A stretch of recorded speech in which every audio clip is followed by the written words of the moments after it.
Okay, hi. So I'm going to kind of give an overview of what we developed at Goldsmiths with the robotic systems we have, and then some overview on the more like software side of things that we've been doing. So this is the robot we have at Goldsmiths, which is very similar to the one that you see here.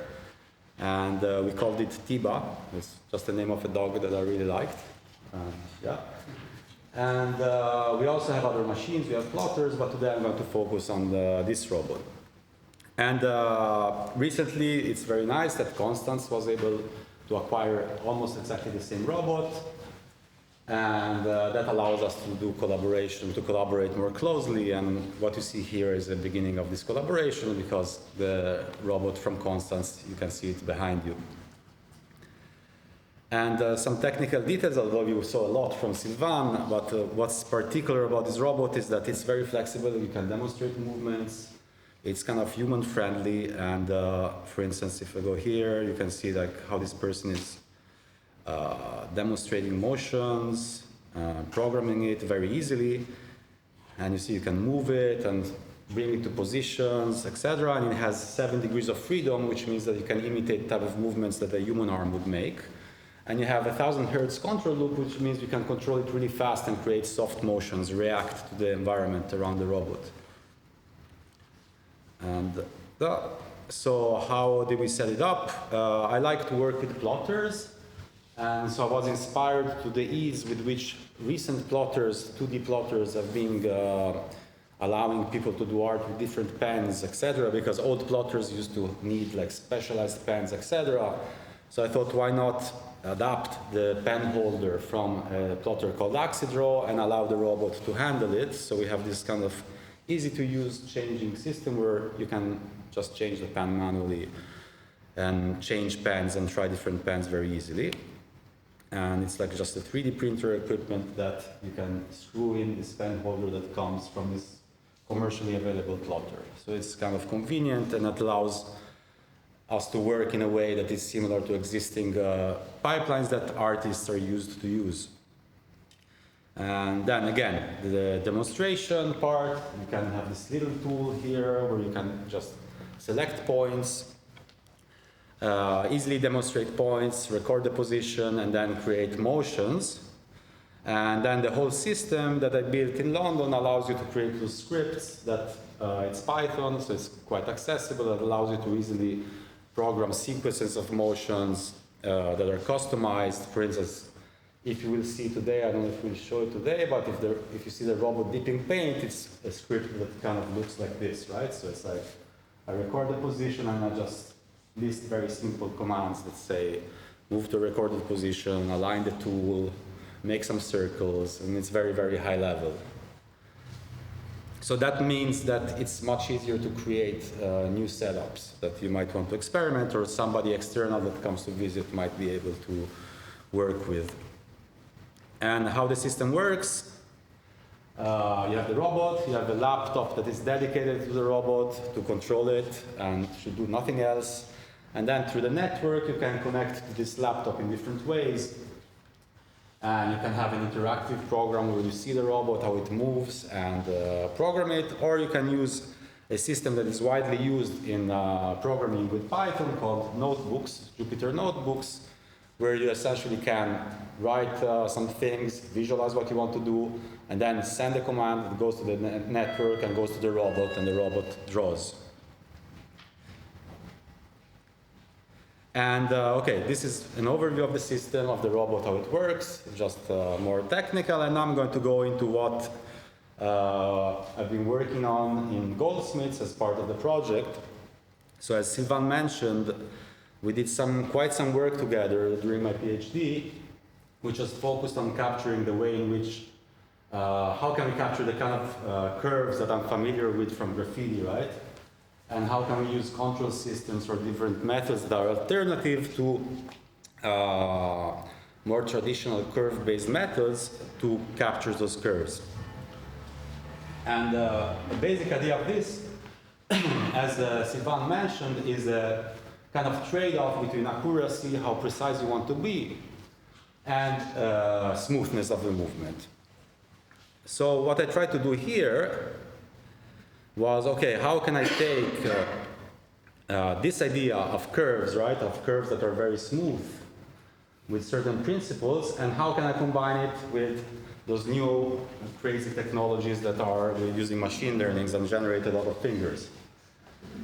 So you can have goals that are image-based, such as similarity to an image, perceptual similarity, or consistency with prompts or other types of high-level semantic conditions, for instance. And how to do this, some amazing work from the 2020 called differentiable vector graphics rasterization allows you to transform the process that goes from vectors to pixels and make this process differentiable, which very simply means that you can get the error and propagate those errors, like those values, and get directions in which you can convert a curve and move it so that it adapts to something that is being defined as an image, right? Because you see those kind of things here.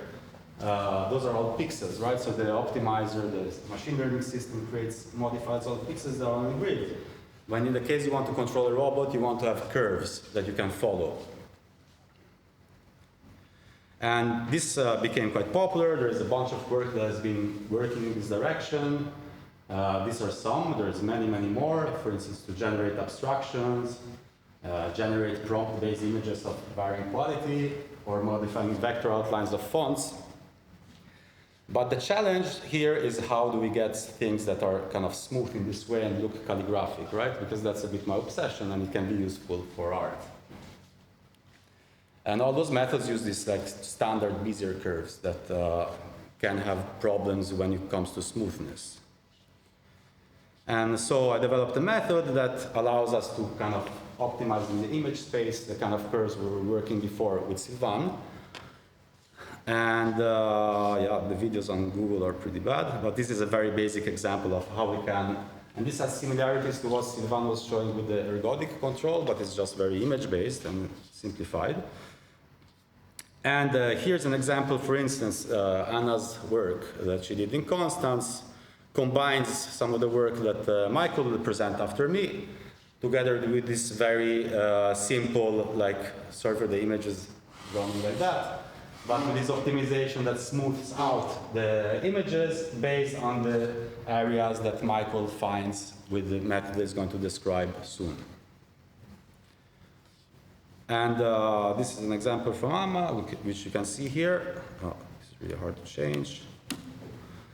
And to go further, you can start using those new modern models like stable diffusion to guide those curves with those smoothness properties, starting from, for instance, like a collection of curves that looks like that, and optimize them to look like an image. In this case, we're using a system called control net, where essentially the system just sees the representation that's made out of edges and then moves those curves to adapt it to look like the image. But not look like the image, but kind of dream of the image from those edges. And so here I can show you the process. You see, so this optimization kind of moves them around. They wobble and they eventually converge to something that is based entirely on those edges that you saw earlier.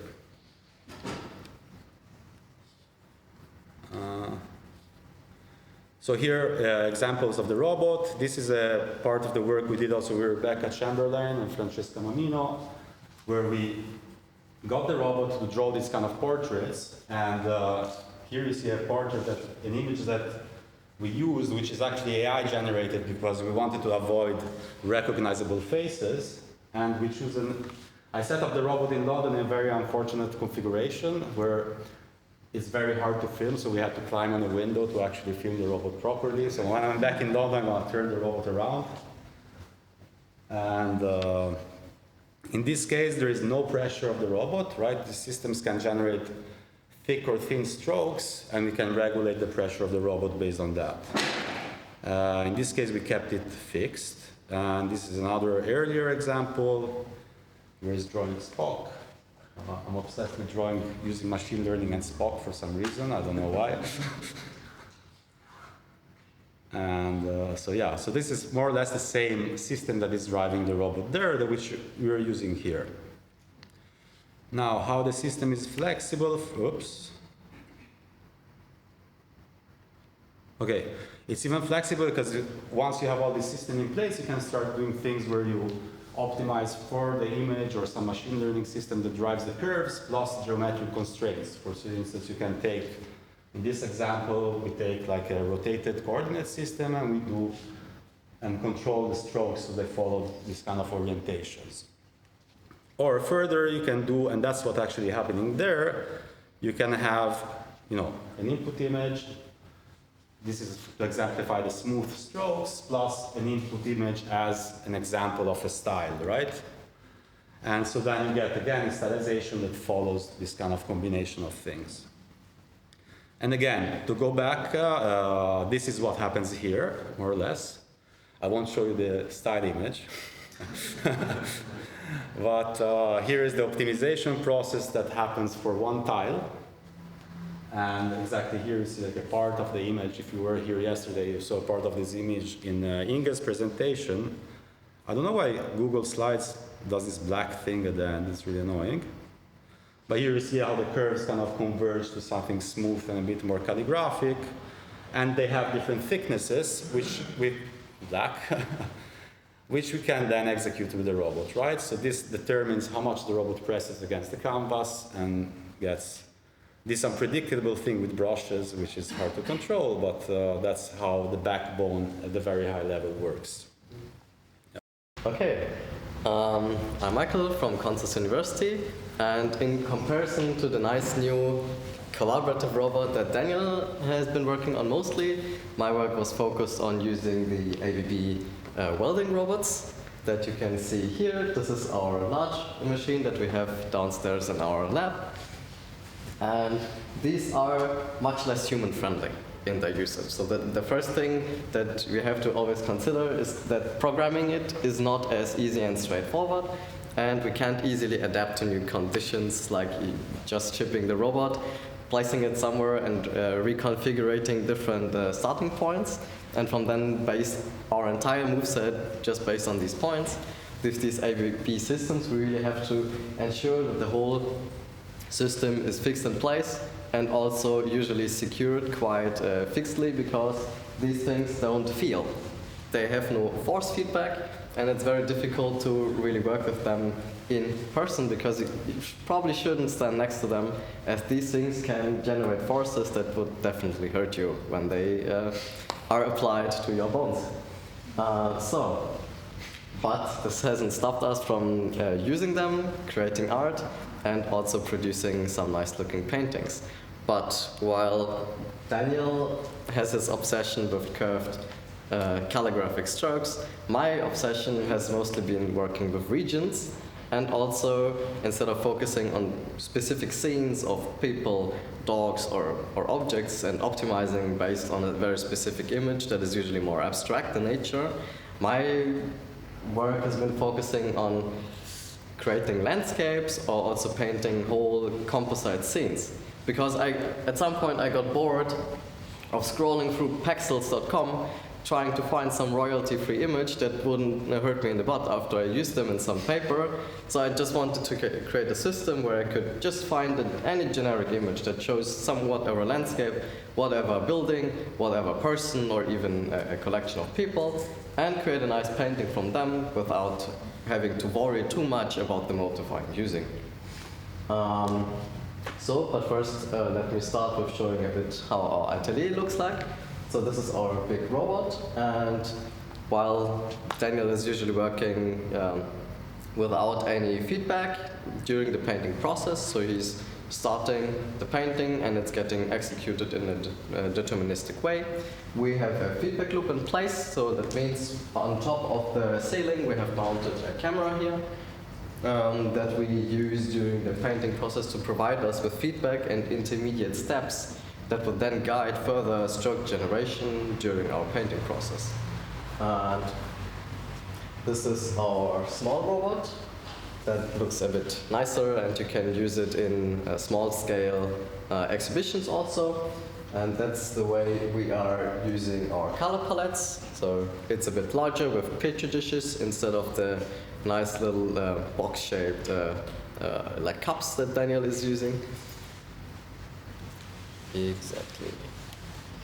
So yeah, these are some of our previous works that we have generated with the eDavid system. So our whole zoo of robots is called eDavid, while we are considering to name our new Franca Panda, Leah, to also follow a bit of a more nice naming convention.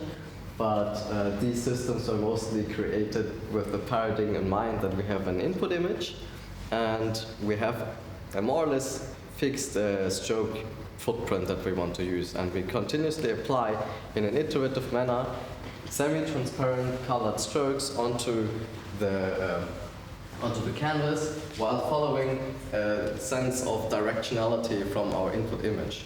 And this has created some amazing results like this, or the one on the bottom left, or also the one on the top you can see.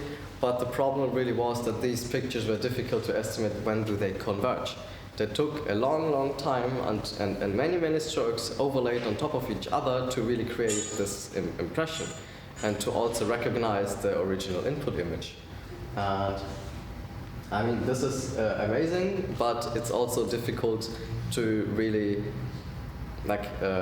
extend this sort of system to follow different styles of artworks and different styles of paintings. And also the motive had to be very carefully considered in this.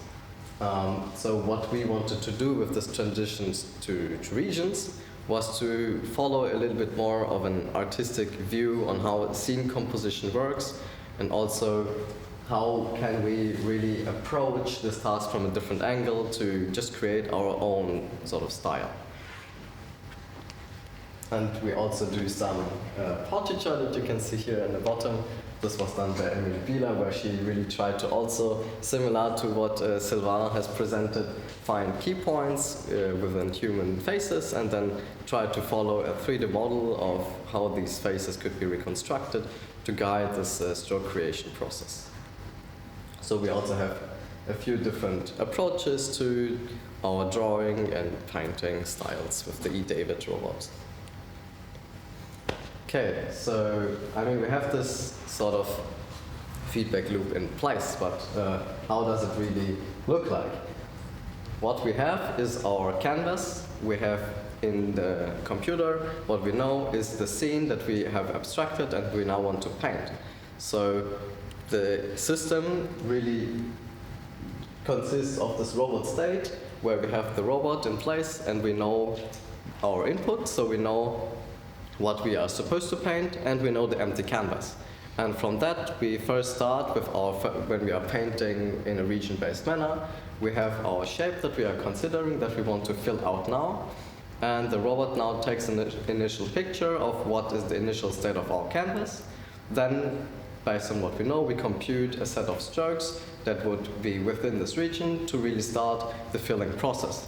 And after these couple of strokes have been applied by the robot on a canvas, we take another image to really get a reality check. So we had this set of strokes that we have computed based on the best of our knowledge. And now we take a look at what the robot has actually done. What is the difference between what the robot thought it would paint and what the actual physical realm has brought to us. And based on this difference and also the rest of the shape that we want to fill, we then continue creating a new set of strokes that we then just simply need to place into our command file folder that is then sent to the eDavid robot driver and then executed again. So we are creating this feedback loop until we have until the coverage condition that we have programmed into the system is fulfilled, or the system is sort of detecting that there's just some oscillation and there seems to be a bit of an issue where we are only overpainting the same region or same spot within the region again and again. I need to think, okay, I think we need to stop, please continue. So there's this loop that we have in place. Okay, how do we approach the sort of region-based painting in the first place? I just talked about how can we fill regions with the robot and eDavid system. So more on the software side of things, what we now follow is sort of the classical paradigm of how do we proceed with image segmentation in general. because image abstraction in a region-based manner is sort of a bit of a niche. However, it's part of a bigger zoo of a larger problem where many different disciplines that have work in any way with images need to determine what each of these pixels within these images belongs to concerning a different class or a different object or any different task they need to solve. One of the classical tasks, for example, would be to detect different objects. So we want to determine what pixels within our image belongs to a specific person or belongs to a specific car, which is very important for autonomous driving, for example. But for us, this is of not specific relevance, since what we are trying to achieve is to get this image abstraction that is sort of balancing what we need to recreate from our original image scene, but also recreate some sense of aesthetic representation of this scene. So we are trying to, instead of just focusing on all of the different objects within the scene, we want to abstract and find regions of our input image that are really more aligning with our sense of what we want to represent. So that we have to take a difficult balance here. But we are sort of trying to go for a bottom-up approach, where we are first tessellating our image into many different small patches that you can see on the top right, for example. And we are then using these small regions together in multiple congregations to form these bigger features to represent different objects. Similar to what we can, for example, see here, what Van Gogh has done. We are trying to find these different objects, these different types of features that we want to represent, and then fill out these regions, so like this person, like these shoes, and differentiate them by choosing different colors and different orientations to re-represent them again. But these are in themselves some sort of semantic regions that we could detect from our input. So how does our system, or the pipeline that I have been focusing work on now in detail? So we're starting from inputs that are looking similar to this, which you can just take from Paxos.com, royalty-free imagery. And we have no input prior. So first when we're looking at this image, the computer has no idea what it's really seeing. It could be anything. It could be Tiba the dog, it could be me, it could be the St. Paul's Cathedral in London, like here. So what we first need to, of course, we can split this input image into many different patches just based on color. And this is sort of the thing that we could illustratively achieve with that, which is nice in a sense itself, but it's not really helping us with finding anything semantically interesting or features that are most relevant for painting. It's really just the first impression.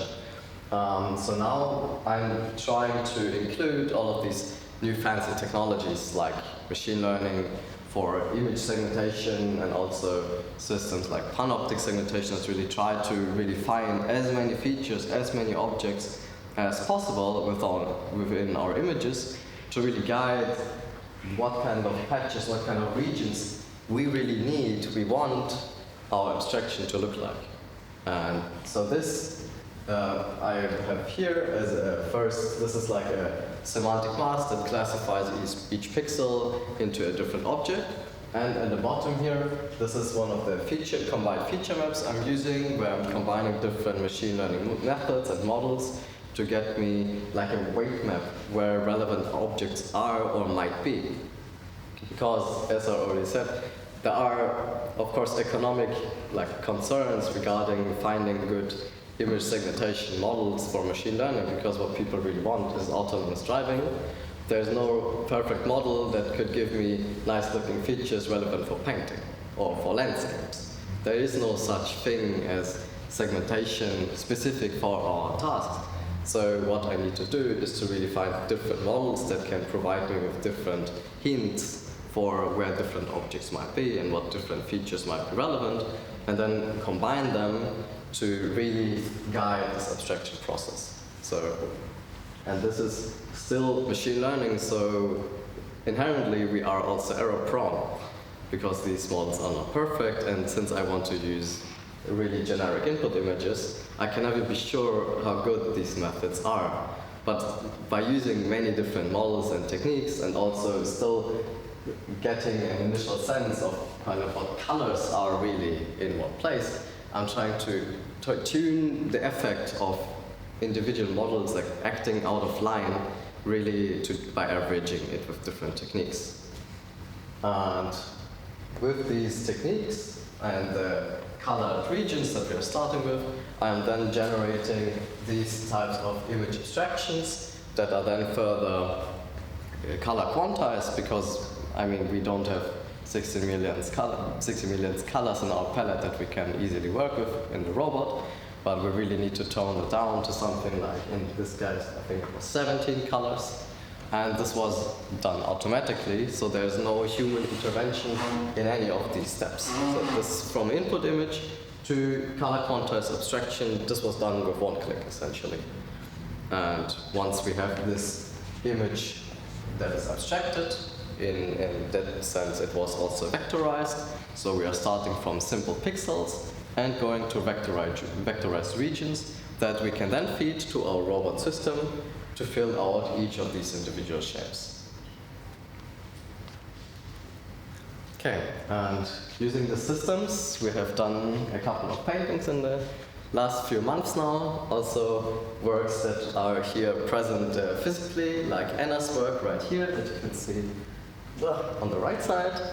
Also one image from Greta, but I didn't include all of them because some of the really nice looking works you can see turning your heads to the right, and also different works that we have now presented at also some bigger venues like the University of St. Gallen, which we have produced this top left image for, and also this one, which was one of the most recent editions where we have tried to fix many of our previous problems. And I would like to talk a little bit about problems with filling regions, because I think this is one of the most, maybe not the most interesting problem for most people, since they can't really relate to what the issues are, but one of the ones that has been closest to my heart.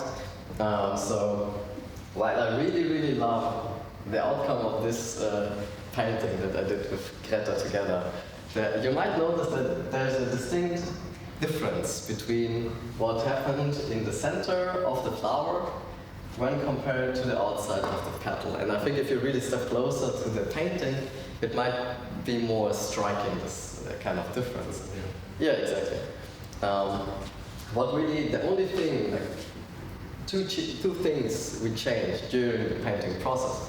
The first one was what appeared to be becoming a problem seemed to be the canvas itself, because it had a lot of structure and it absorbed a lot of color, which I had no clue. I didn't expect it to become a problem in the first place. I just thought, I'm used to cardboards and I can just apply my techniques from cardboards right to this new type of canvas, which, no, it's not the case. Materiality plays an essential role to really showing, to really creating different styles and also recreating your own style. So one of the key things that we changed from between these two parts was that I allowed more overlap between strokes.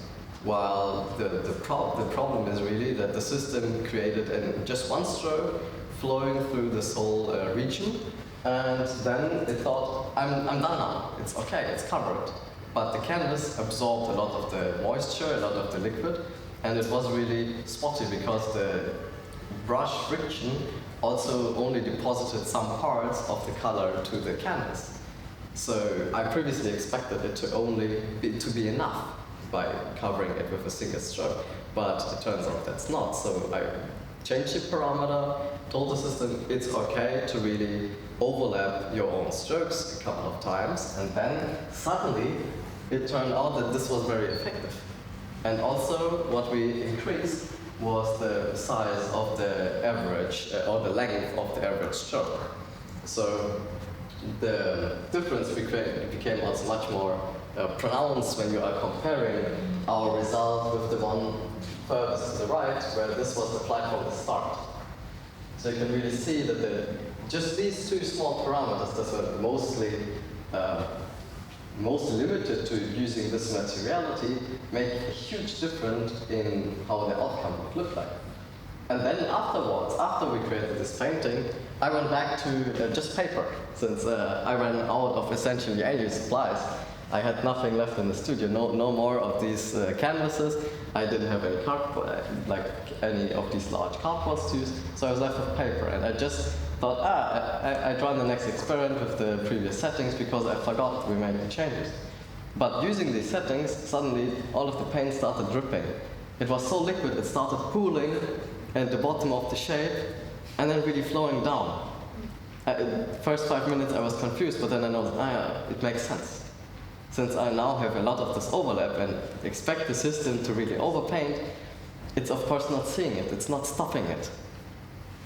So we really need to be careful with what kind of materials we consider, how liquid the colors are, and also the technique we apply we need to change depending on what kind of impression we want to generate. And I think what kind of future work would be interesting is to really just generate a toolbox for the robots, so different coping mechanisms, different strategies of compensating for wrong, faulty feedback, since it might also be misaligned, having some pixels offset in our output. The system doesn't know. But of course, if our strokes are offset by 1 or 2 millimeters for small features, this ruins a painting in the worst case. And also if we are not sure how exactly when to determine when the color is covered, because there's a huge difference between just pigment brightness. So for really dark shades, the system might believe the next 2 or 3 pixels are also covered because they are slightly, a few percentages are enough of this light difference to make an impact on the system, since for dark colors this would result in empty spots because the system just thinks, the next bit around a stroke is also covered. But for light colors, this is the opposite problem. Since for light colors, the system, if you're just using the same value as a threshold for determining what is covered or not, this might lead to the system continuing to paint and never stopping because it thinks, I'm not making a difference. While painting, that the color has been applied, it just doesn't see it. And estimating what kind of thresholds and parameters are needed during the painting process are almost impossible to estimate beforehand. Because while I might have created some sort of color quantization beforehand, this is just to guide me. Because we are still mixing the colors, and they might come out completely different. So, I think we can all appreciate how robotic art has developed over the time and how many small problems require a huge amount of effort to really fix and resolve. So I think big shout out to all robot artists that have to deal with these problems and issues. Yeah, that's it.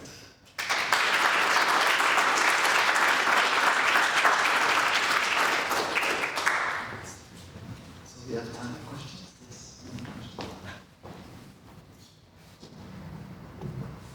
Thank you both for your different presentation. And I have a question that runs actually for both of you, specifically to Danny as well, from the perspective as a graffiti artist, and so with your aesthetic preferences as an artist, and then versus the execution that's happening as with the head of a programmer.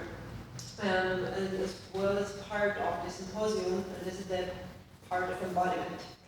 Looking at calligraphic strokes and the behavior of a brush and so on.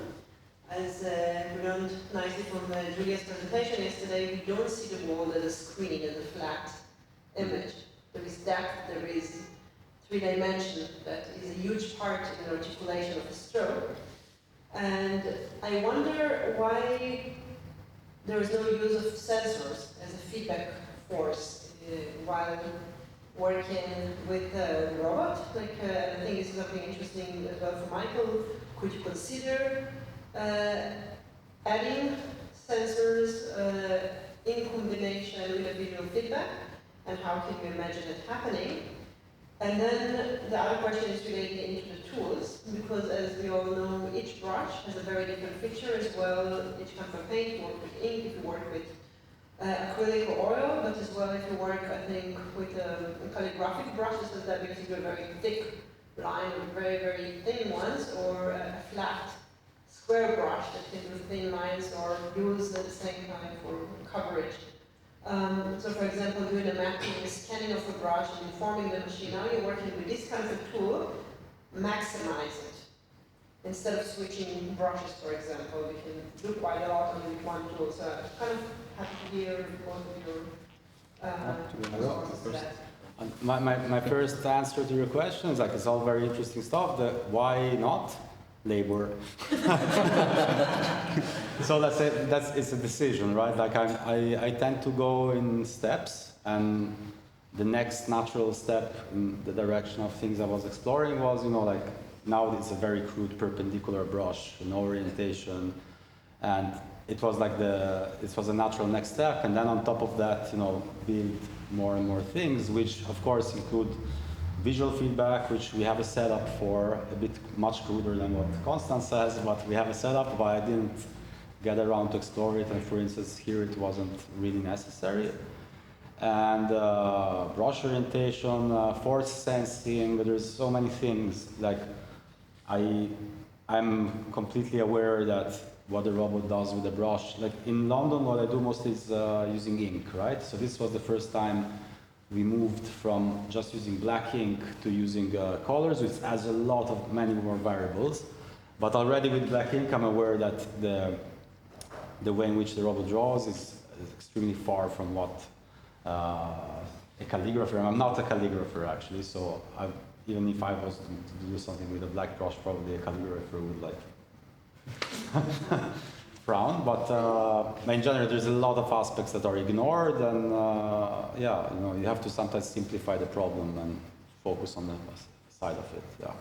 I agree with you. Just like wonder, because you're working in the computer graphics side of things for many, many years. Yeah. But you're parallel working as well as a graffiti artist. So the embodiment is a huge part of your identity. Yeah. And then I'm wondering, like, over those years, how come the threshold has not been moved into the technical side? Like, mindfully I understand because it's computer graphics. No, but I don't have, maybe you say it's not been moved, but most of what I've done in computer graphics is informed by movement. Again, extremely simplified, but the whole idea is like to get some properties of the movement and see how far those properties get you, right? Of course, if you have to consider all the movements that a human does, it's way too much. And again, it's a kind of contrast. That's more going in my artistic work. It's more a contrast between the graffiti side, which is extremely spontaneous and not calculated, and the extremely calculated side of computers, right? But it's not that it's not informed by movement. It's completely informed by movement. Just I am aware of the limits of what you can do, and I prefer to focus on small parts of the movement, right? That simplify the problem. Yeah. I think I really like the idea of also using sensors, but then again, it's also part of the embodiment, I think, that we are having this robot machine with the capabilities that we are currently having with it that really influences also the style of paintings that we can achieve with the system that we have in place. If we have force feedback, I think that would open up a lot of avenues. But I still feel like we have some more exploration that we can do with just the capabilities we have, while the system is still simple in that sense. Yeah. Because the more sensors we have in place, the more things can fail. Yeah, and the more it's difficult to control, right? So it makes sense to go, I think, in small steps. Once you're happy with one step, you add another component. Because if you add everything together, it's like the incremental learning that Silvana was talking about, right? You start with a simpler problem and you slowly add things. Yeah. Which is very labor intensive and long process. With the labor again. Yeah. Okay, I have a question for Michael. My question is about the camera feedback. So there's an ongoing computer vision loop that feeds back into the ongoing painting process. So at what level does does the computer vision feedback influence the decision making in the physical process of taking paint and making strokes, etc.? Does it happen purely on a material level, or does it have some stylistic influence over when I'm making a painting? I might just change my mind in the whatever goes on in my head. So, is there some cognitive action in the painting process that feeds back into the future decision making? Mm-hmm. Maybe I can use the mic. Yes, there is. That's precisely the point. That's really good. Because we are having this shape, and initially this shape is completely uncovered, and the system just knows where in the canvas this shape is supposed to be. So in our feedback image, we can sort of trace an outline on this canvas image, so we would see it in physical how it looks like, where we're expecting our shape, and then we are first drawing our brush strokes on it. And then we feed this back into the system, and the system sees what it has perceived to have already covered, and then it tries to maximize the empty spots and will try to focus now on really filling the largest empty areas within the shapes first. So this would determine like the ordering of the strokes, but also the stroke directions and flow. Because the strokes are, in a sense, what I'm currently using is very simple. I'm trying to determine 2 points within our shape that are sort of in the centers of the most open regions. And then I'm tracing this, I'm tracing a spline through the shape that would maximize filling empty space. So the feedback has a direct decision on both where to place strokes and how these strokes look like. And it also influences when to stop, because the system would stop after either creating many different iterations where nothing changed, or when the system thinks the whole shape has been perfectly covered and we can continue with the next. Okay, I see. And about color, there's the color in the bitmap, the mapping from color to paint. So there's a reduction process going on. How does that work? So from the normal abstraction to the quantized version, you mean? Or yeah, from the bitmap, the colors in the bitmap, millions of colors, and then you end up having like 20 or whatever number of paints you would have to be available. How is that mapping process figured? This is quite a simple process. It's usually what also is used in image compression. So it's a k-means algorithm. I'm currently also exploring to enhance this a little bit, because from what you can see from in this last version that I used for this particular painting, where it was just k-means, is that some of the colors are very muted and don't really look like the natural colors you would choose when creating the painting. That's also the reason why I, for example, used a much nicer looking shade of green. It's a bit bright, but a much brighter shade of green to represent this sort of color. And I'm trying to explore how different color harmonics might be better choices. So one idea might be to first start with this k-means palette that it gives you, that is just based on really how often a particular color appears within the input, and then really see, okay, what happens if I change this particular color with one that harmonizes much better with the color that is in the palette already. All right, thank you. Sorry, I'm curious, are you using the actual camera feedback from your nice Petri dish setup of the colors you have available, or do it the opposite way around, that it decides these colors are the ones that k-means pick and now you have to mix them up in your palette? The latter, yes. Okay. So I was hoping you already went to that point where you just fill something random and it tries to do something with what you have. If you have a solution for that, I would appreciate hearing it. I have a follow-up question about the feedback loop. I'm not trying to say that this is obviously a very interesting problem and tackle and to work with it. But just from the optimization perspective, I'm curious. My understanding you're using region agency graphs for segmentation.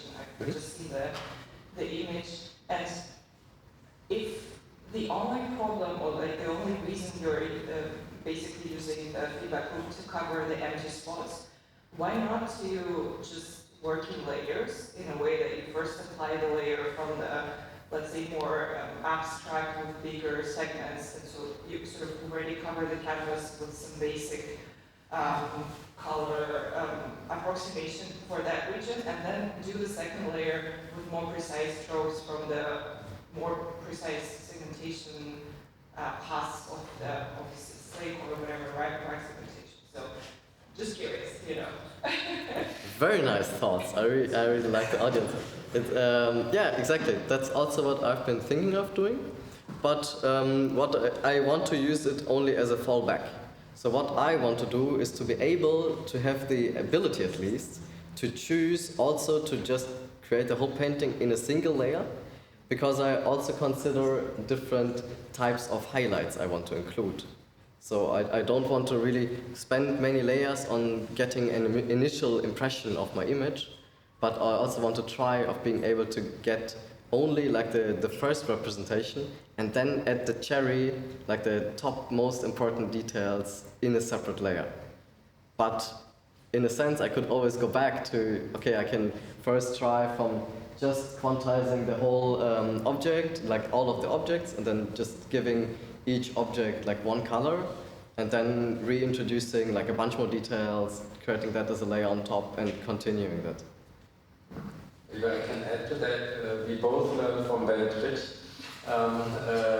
He's an artist in New York, and he, like, I mean, I found that really helpful. He said, like, painting is about communicating areas.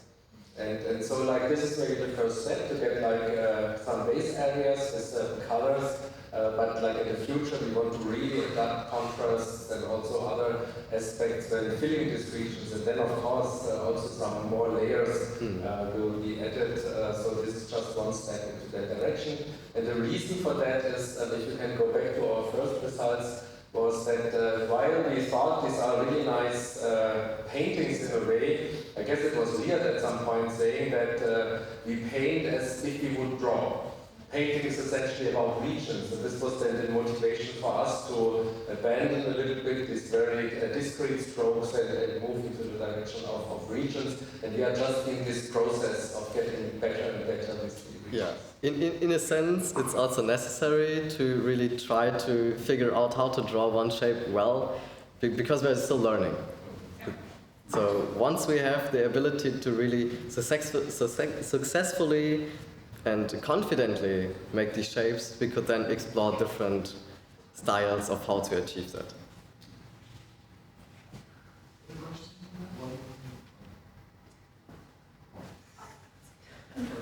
Any questions?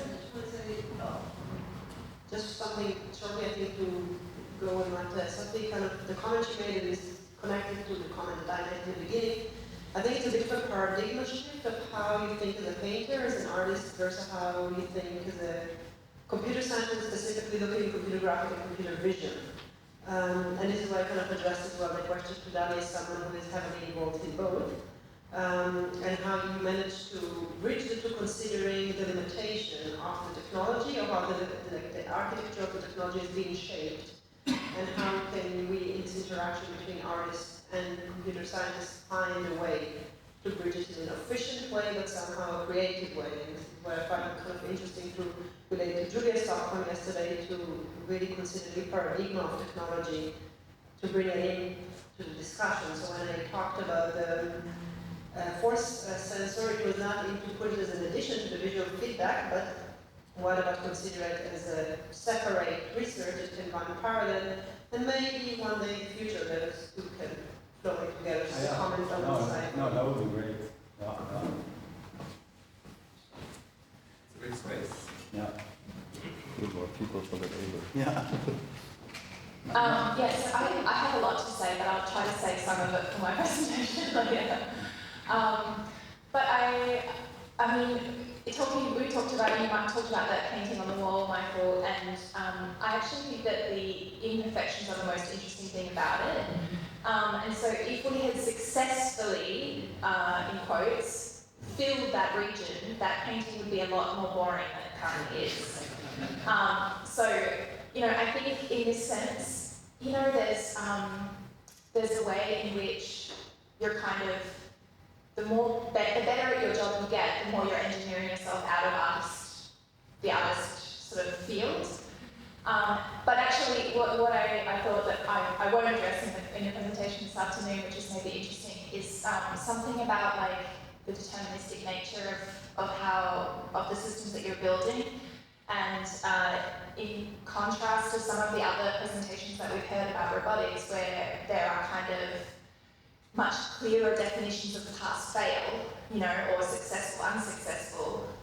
When we're making paintings or artworks, it's always necessarily subjective, and in a way, I think you would never want the system to be static. You would never want it to be reproducing the same things all the time. And while, you know, I think your presentation clearly explained how that's impossible anyway, because the system, you know, the conditions always change, materials always change, even if we use the exact same execution data, the painting that's created would be different each time if we did it 100 times.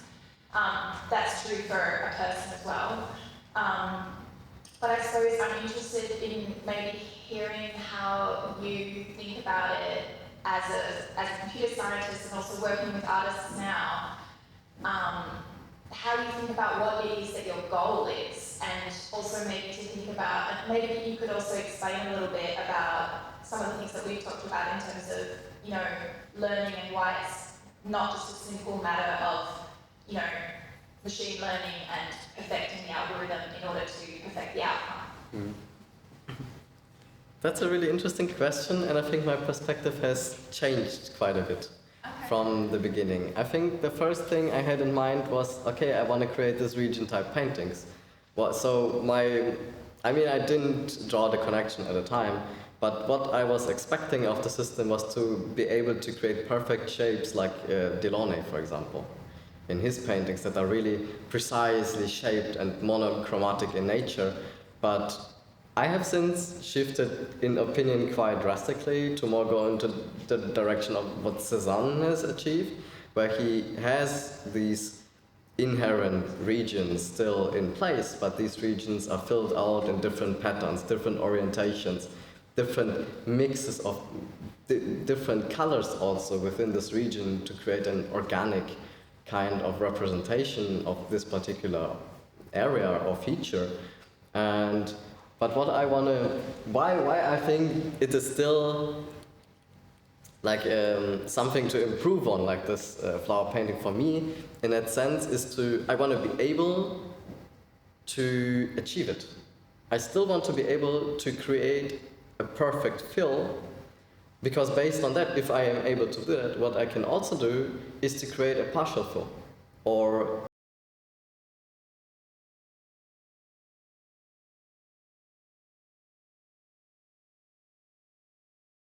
targetly, like subjectively inject like a style, like an arrow with an intent. Like I'm trying to bring back an intentional mistake into the system that I can place, because right now all of these are unintentional. They come from my inability to fill out these regions the way I want to. And I think while that creates nice effects afterwards, it really takes also my artistic agency to be able to create paintings the style I like. So this is sort of why I'm still trying to approach these nice fills, because after I'm able to do that, I can take a step back again and flow more with another direction. I have a question that's related, because you have this feedback system, like you mostly used always the same brush, right? But have you tried applying the feedback to using much larger brushes for filling in areas and seeing how the visual feedback can inform limiting the errors in some kind of thing like that? That's interesting. I haven't worked yet with larger brushes in that sense, but with smaller brushes.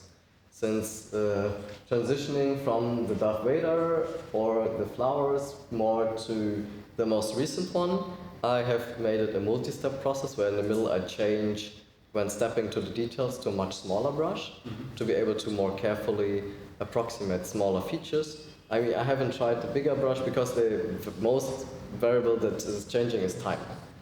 I can just sit there for 2 hours longer and wait for a larger shape to be filled in with the small brush. With a smaller, I mean, it could be, but again, it's artistic choices, right? I think it's definitely interesting to do that, but I just didn't have the time to try out too many variables yet. Still a question? I don't know. Last one. I also love kind of these feedback loops. So, and I don't know, in my experience, of course, the camera is probably also a problem in this thing because, like, what does it see? Is it lighting conditions, whatever, reflections? So I don't know, what's your experience there in general, like, or tips or something you might have? It's horrible.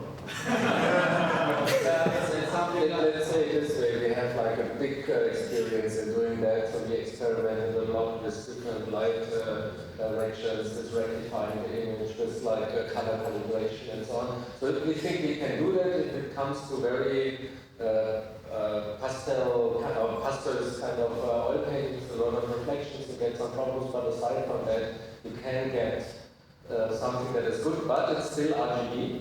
So a lot of pigments are not cannot easily distinguished by RGB. So to have the perfect solution, we need like multiple kind of channel images. But that's not very sophisticated kind of technical.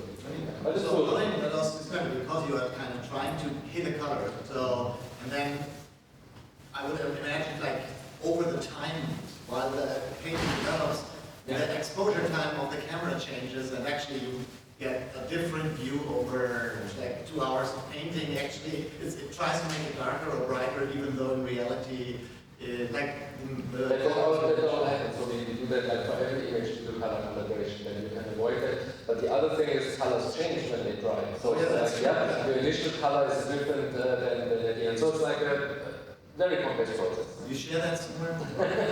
Is there some kind of... Also the location, right? Let's say if you use visual people here, we would be... they have the window. I would have to stay here like 3 months. and then there's visual perception of humans, which varies. So let's thank the speakers, and we can continue during the break.